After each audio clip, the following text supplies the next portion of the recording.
नमस्कार, मैं मोहम्मद आसिफ और आप देख रहे हैं SPN 9 न्यूज़। क्या वाकई में मोदी सरकार की एजेंसियां इतनी ईमानदार है कि वो जो घोटाले कर रहे हैं या जो स्कैम कर रहे हैं उस पर अपनी बातें रख रहे हैं या उनकी ही जांच पड़ताल कर रहे हैं? दर्शकों, मैं आज बात करने वाला हूं कि ईडी और CBI का जो खेल चल रहा है, जो तमाशा चल रहा है, क्या वाकई में उस पर यकीन करने के लायक है कि जो नेता घोटाला कर रहे हैं उसी पे छापेमारी हो रही है या फिर उन्हें वाकई में परेशान किया जा रहा है? ये दरअसल आरोप आम आदमी पार्टी या फिर कांग्रेस पार्टी या फिर JDU RJD तमाम लोग लगा रही हैं। और ऐसे वक्त में जब लालू यादव, राबड़ी देवी, तेजस्वी यादव, कांग्रेस के कई नेता जिसमें से सोनिया गांधी, राहुल गांधी भी मशगूल थी, उनसे भी पूछताछ हुई थी और अभी मनीष सिसोदिया को गिरफ्तार कर लिया गया। इस बीच में कन्हैया कुमार का एक बयान आया, जो बयान को मैं आपको पहले बताना चाहता हूं, दिखाना चाहता हूं, आपको बताना चाहता हूं कि दरअसल कन्हैया कुमार कह क्या रहे हैं और चौकीदार चोर है कि नहीं, इस बात का भी आज आपको पता लगने वाला है। इसलिए चलिए सिलसिलेवार तरीके से पहले बताते हैं कि कन्हैया कुमार ने कहा क्या, कन्हैया कुमार क्या पूछना चाहते हैं और मोदी सरकार को क्या बताना चाहते हैं, ये हम आपको बताना चाहते हैं। और आपको समझकर ये एहसास हो जाएगा कि दरअसल CBI और ED जो है वो किसके इशारे पे नाच रही है और ये चक्रव्यूह जो है कितना खतरनाक है, ये भी आपको एहसास हो जाएगा। सबसे पहले रुख कीजिए कि कन्हैया कुमार ने ED और CBI के चल रहे खेल के बारे में क्या कुछ बताए। जरा गौर से सुनिए कि कन्हैया कुमार ने क्या कुछ कहा है। यही कन्हैया कुमार है कि अडानी घोटाले की धज्जियां उड़ाकर रखते हैं, यही कन्हैया कुमार है कि अडानी घोटाले पर खुलकर अपनी बात रखते हैं, मोदी सरकार क्यों कार्रवाई नहीं करती है इस पर भी अपनी बात रखते हैं। तो सुनिए जरा क्या कह रहे हैं। भाजपा वाले कहते हैं कि भाजपा वाले यानी मोदी सरकार कहते हैं, BJP कहती है, क्या कहती है जरा गौर से सुनिए। कहते हैं कि कोई कानून से ऊपर नहीं है। इतनी अच्छी बातें, इतनी प्यारी बातें कहते हैं कि भाई कानून व्यवस्था से कौन बड़ा है। लेकिन ये कहाँ कहते हैं कि आज देश का सिस्टम इतना सड़ गया है कि आम लोगों को न्याय नहीं मिल पा रहा है। इतना आज देश का सिस्टम कमज़ोर हो गया है कि लोगों को इंसाफ मिलना मुश्किल हो गया है। इसीलिए वो कहते हैं कि लेकिन शायद उनके नेता और मित्र कानून के ऊपर हैं। बिल्कुल, कर्नाटक में BJP के MLA के घर में 8 करोड़ रुपए मिलता है, उनके बेटे MLA के बेटे 40 लाख रुपए कैसे लेते हैं, उस पर कोई कार्रवाई नहीं। फिर कहाँ गई आपकी एजेंसियाँ, क्यों काम नहीं कर रही है? उसके बाद अडानी का घोटाला इतना बड़ा हुआ, वहाँ ED CBI नहीं जाती है, इसीलिए वो मित्र का इशारा कर रहे हैं। क्योंकि वो साफ बोल भी रहे कन्हैया कुमार, क्योंकि ED CBI और IT का छापा सिर्फ विपक्ष पर होता है, सिर्फ विपक्ष पे होता है। एक सांस में अगर आप नाम लेंगे तो 10 नाम आ जाएगा। तेजस्वी यादव, लालू प्रसाद यादव, राबड़ी देवी जी, उनकी माँ जो हैं सोनिया गांधी, राहुल गांधी, उसके बाद मनीष सिसोदिया, और आप चले जाइए महाराष्ट्र की तरफ तो उसके बाद संजय राउत, अनिल देशमुख, कितने लोग हैं। पश्चिम बंगाल चले जाइए, कोई इससे दूर नहीं है। हर विपक्ष इसके आड़ में आ गया। BJP के नेता क्यों नहीं देखते, उनके MLA क्यों नहीं देखते, ये बड़ा सवाल है। सबूत है इसके बावजूद में। उसके बाद कहते हैं वहीं दागी अपराधी भाजपा के वॉशिंग मशीन में धुलकर बेदाग हो जाते हैं, इसलिए भाजपा नेता मित्र के यहाँ कोई छापा नहीं पड़ता है। ये कन्हैया कुमार कह रहे हैं और वो गलत नहीं कह रहे हैं, वो बिल्कुल सही कह रहे हैं। और वो इसलिए क्योंकि आज ये सवाल सिर्फ विपक्ष नहीं, ये आम लोग भी पूछना चाहता है। अब आपको एक रिपोर्ट के माध्यम से बताते हैं, जरा रिपोर्ट देखिए। अभी मैं सहयोगी के साथ बात कर रहा था कि कांग्रेस और तमाम विपक्षी दल जो सवाल उठा रहा है और इस बीच में जो लोग फंस रहे हैं वो क्यों फंस रहे हैं और इतना फंसना क्यों लाजमी हो गया है, जरा इस रिपोर्ट को देखकर समझिए कि ऐसा हो क्यों रहा है।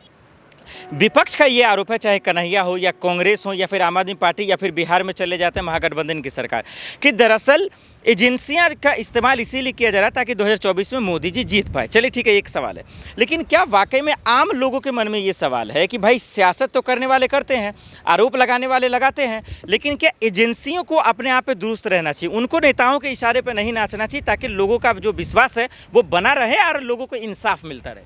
देखिए, अगर विश्वास की बात है आसिफ, तो यहाँ पर एक बात मैं कहना चाहूँगी। अगर विश्वास के दम पर देखा जाए तो कहीं ना कहीं ED और CBI से कहीं ना कहीं लोगों का विश्वास तो हट ही रहा है, क्योंकि ये आरोप लगाए गए हैं कि BJP के नेतृत्व में यहाँ पर अहम फैसले लिए जा रहे हैं, एजेंसियां उनके नेतृत्व में काम कर रही हैं, उनके कहने को मान रही हैं। लेकिन आखिरकार उन सवालों का क्या जो हम सभी देखते आ रहे हैं। लालू यादव के घर जो छापेमारी हुई उसमें जो यहाँ पर करोड़ों रुपये बरामद हुए, कैश बरामद हुआ, ज्वेलरीज बरामद हुई। दूसरी तरफ देखा जाए, ना सिर्फ लालू यादव का परिवार बल्कि उनकी बेटी के ससुराल तक पर बात पहुँच गई, उनके दामाद भी यहाँ पर फंसते हुए नजर आ रहे हैं। कहीं ना कहीं घरों से कुछ ना कुछ मिल रहा है इसी वजह से। लेकिन बात यहाँ पर मनीष सिसोदिया के बारे में की जाए तो वहाँ पर हम थोड़ा बहुत सही मानते हुए नजर आ सकते हैं कि मनीष सिसोदिया के घर कुछ नहीं मिला। राघव चड्ढा यहाँ पर साफ तौर पर कहते हुए नजर आए कि यहाँ पर कुछ मिल ही नहीं रहा है, और यही बात अरविंद केजरीवाल ने कही। जहाँ से कुछ भी बरामद नहीं हो रहा वहाँ पर हम झूठा मान सकते हैं, लेकिन जहाँ से बरामद किया जा रहा है उस पर आप क्या कहेंगे? ये एक बेहद बड़ा सवाल बनता है। बिल्कुल बिल्कुल, ये एजेंसियों की शाख की सवाल है और उनके कहीं ना कहीं लोगों को न्याय दिलाने की बात आती है। और यहीं से एक आखिरी सवाल की तरफ रुख कर रहे हैं प्रांशी मैम, क्योंकि 2024 का चुनाव करीब है। जैसे जैसे दिन नज़दीक आते जा रहे हैं तरह तरह के सवाल आ रहे हैं, कभी उनके कामकाज को लेकर है और कभी जो है उन पर लगे आरोपों को लेकर। इन दिनों अडानी का मामला भी चला, घोटाले तमाम चीज़ें। एक ये आरोप रहा, एक ही सवाल को दो में ले लेता हूँ कि क्या वाकई में 2024 के चुनाव में क्या एजेंसियों का यानी सीबीआई ईडी का मुद्दा बहुत बड़ा फर्क डालने वाला है? क्या मोदी सरकार को इससे फायदा होगा या नुकसान होगा? और वही विपक्ष ये भी कह रहा है कांग्रेस की तरफ से कि भैया ये ईडी सीबीआई अडानी जी के यहाँ क्यों नहीं जा रही है, क्या मोदी जी के दोस्त हैं इसलिए नहीं जा रही है? दोनों को कैसे देख रहे हैं? देखिए, पहला सवाल जो आपका रहा कि इसका इफेक्ट क्या कुछ पड़ेगा मिशन 2024 पर। जाहिर सी बात है यहाँ पर बहुत बड़ा इफेक्ट पड़ने वाला है सीबीआई और ईडी की छापेमारी से, क्योंकि देखा जाए बीजेपी यहाँ पर खुद को ये प्रूफ करती हुई नजर आ रही है कि बीजेपी एकदम पवित्र है, बीजेपी के नेता पवित्र हैं। यहाँ पर ये बातें यहाँ पर दिखती हुई नजर आ रही है। लेकिन कहीं ना कहीं एक बात जो कही गई थी राज ठाकरे की तरफ से, उन्होंने कहा कि आज चढ़ाव है तो कल उतार भी आएगा। उतार चढ़ाव हर किसी की जिंदगी में आते रहते हैं, तो बीजेपी को ये ध्यान रखना चाहिए कि उतार चढ़ाव आते ही रहेंगे। आगे चलकर बीजेपी को भी यहाँ पर तमाम मुश्किलों का सामना करना पड़ सकता है। दूसरी ही तरफ देखा जाए यहाँ पर अडानी को लेकर जो आपने बात कही, वाकई में यहाँ पर यह सवाल बनता है कि अडानी के घर पर क्यों नहीं?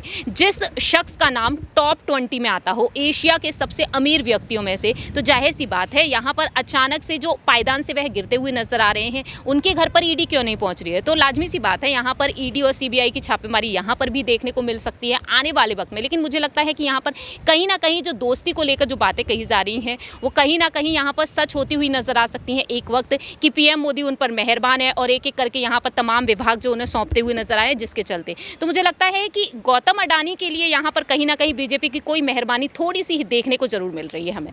बहुत बहुत शुक्रिया प्रांशी जी। बिल्कुल, तो ये प्रांशी जी थी जो तमाम सवालों का जवाब दे रही थी। इन्होंने साफ शब्दों में बता दिया कि दरअसल 2024 में हार होगी अजीत, और के बबीता को गिरफ्तार किया जाएगा या नहीं ये आने वाले वक्त में पता चल जाएगा। लेकिन ईडी और सीबीआई की साख जो है वो दरअसल अब ख़राब होती जा रही है, जो मोदी सरकार को इसको दुरुस्त करने की जिम्मेदारी है। क्योंकि अगर ऐसा नहीं होगा तो आने वाले वक्त में किसी भी पार्टी की सरकार बने वो भी ऐसे करेंगे और उसके बाद बीजेपी के नेताओं पे ऐसे छापेमारी होती रहेगी। लेकिन तेजस्वी यादव और कविता के माफ़ कीजिए जो पूछताछ के बाद गिरफ्तारी पर जो है तलवार लटकी है, और इसी तरह तरह के सवाल उठ रहे हैं। आपने ये रिपोर्ट देखा और रिपोर्ट देखकर आप समझ गए होंगे कि दरअसल जानबूझकर एजेंसियों का इस्तेमाल किया जा रहा है, विपक्ष को तोड़ा जा रहा है, विपक्ष को कमजोर किया जा रहा है, उन्हें डराया जा रहा है, उनके बीच में दहशत फैलाया जा रहा है ताकि 2024 के चुनाव को जीता जा सके। क्योंकि चुनाव भी तो जीतना है, और यही वजह है कि ताबड़तोड़ तरीके से एजेंसियों का इस्तेमाल कर आज चुन चुन कर नेताओं पर हमला किया जा रहा है। बहरहाल कन्हैया ने ज़बरदस्त हमला किया है। देखना पड़ेगा कि विपक्ष के इन तमाम आरोपों का क्या मोदी सरकार जवाब देगी और वाकई में एजेंसियां क्या ईमानदारी से काम करेंगी। ये तमाम सवाल है, क्योंकि एजेंसियों के ये शाख का सवाल है। और हालांकि इसमें देखिए एजेंसियों का कोई रोल नहीं है, क्योंकि ईडी सीबीआई का गलती मैं नहीं मान रहा हूँ। जो आरोप विपक्ष लगा रहा है दरअसल उनका इशारा मोदी सरकार पे, क्योंकि वही इन चीज़ों को कर रही हैं। क्योंकि अगर उन्हें अपनी ताकत दे दी जाए एजेंसियों को तो मुझे लगता है फिर वो पक्ष विपक्ष नहीं देखेंगे, वो ईमानदारी से अपने काम करेंगे और लोगों का भरोसा और भी होगा और बेहतर होगा। बहरहाल आप लोगों को क्या लगता है हमें कमेंट कर ज़रूर बताइएगा, और साथ ही साथ ये भी बताइएगा कि क्या चौकीदार चोर का खेल तो नहीं चल रहा है? 2024 में कौन जीतेगा ये भी बताइएगा। आज के लिए इतना ही, मुझे दीजिए इजाज़त और आप देखते रहे SPN न्यूज़। नमस्कार।